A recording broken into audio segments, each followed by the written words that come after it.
lift again. Put the vehicle on the lift with the doors and the hood and the trunk open so you don't have to lower the vehicle again to open the doors. This will save you time in the application process. Treat the hood first. Insert the short wand into the hood reinforcements and spray towards the outside edge in all directions. Notice the wrist movement. This is done to shoot the product down the seam, which is the area most prone to corrosion.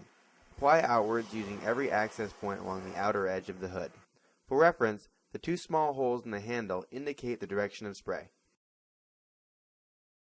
I'm going to insert the long wand as far as I can get it into the front panel.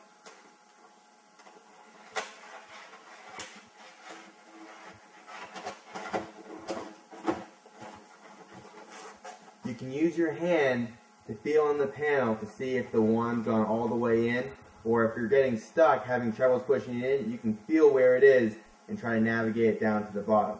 The idea is to get as far down the panel as you can for maximum protection. I'm going to hook up the gun and fog the panel. Now I'm going to send the wand down the other direction and treat the front of the panel. After applying the driver's side wing, we're going to apply the passenger's side wing. It's important to apply the vehicle symmetrically after doing one side, doing the other, so that no sections are forgotten. For the remainder of this video, we're just going to show you how to apply one side, and you can assume the same techniques apply to the other side.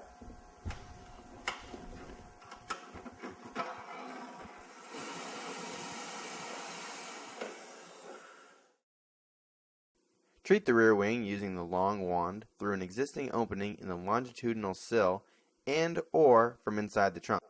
Fog out the rear wing much like you did the front wing. After the rear wings, we come to the trunk, or in this case, we come to the hatchback. Now ideally there'd be drains around the edge and we could treat it much like the hood and use a short wand, but in this case we're going to have to use the long wand and come in through this grommet here. In many circumstances, two hands are needed to snake the long wand into a cavity. Simplify this task by disconnecting the wand from the gun, as I have done here. Do the same to the other side, and you're all done with the trunk.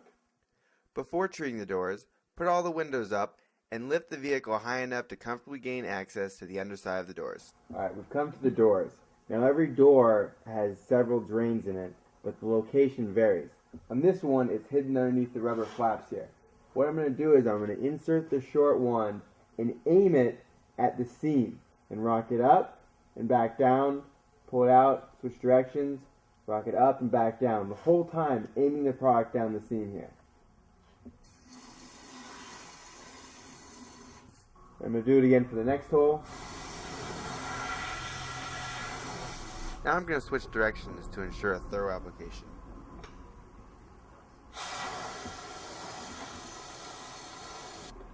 And the final hole.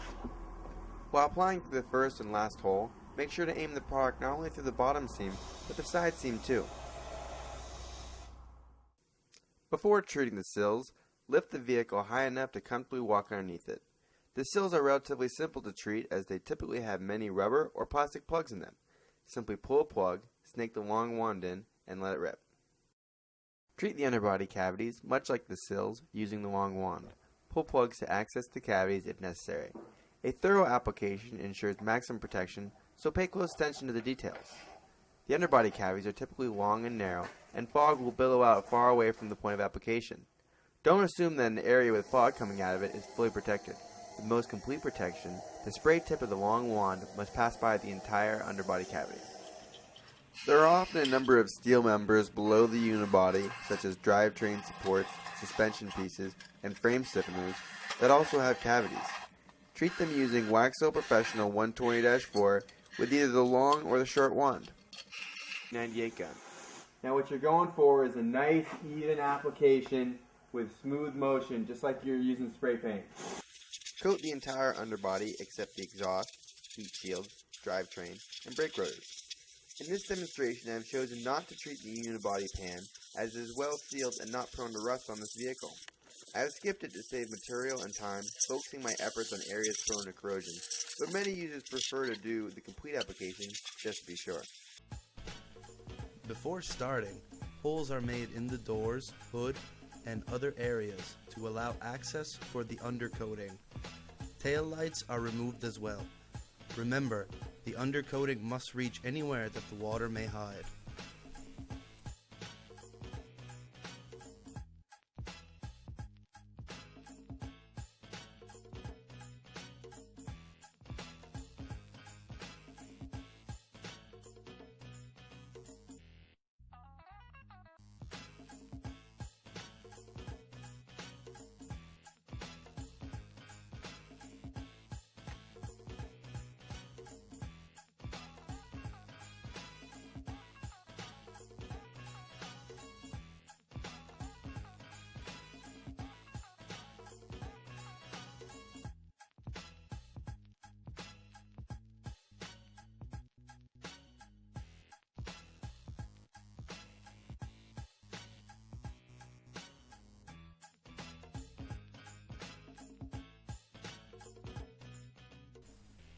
All seams and cracks must be properly coated as well. If not, they become a hotbed for rust.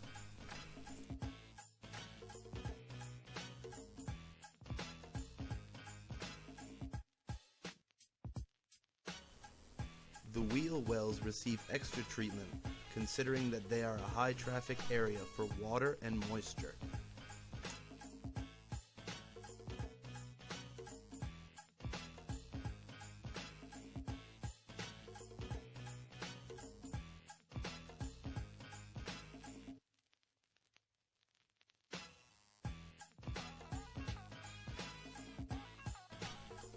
This first coat, which Yvon has been applying so far, isn't as thick as the final coat. This allows it to run and seep into any crevice, assuring maximum protection.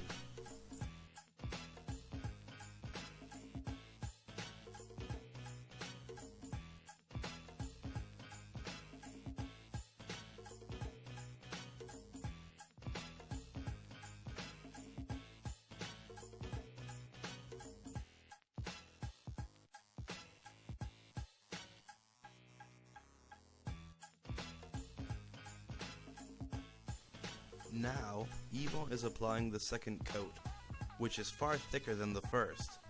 This helps the first coat to stick for continued coverage.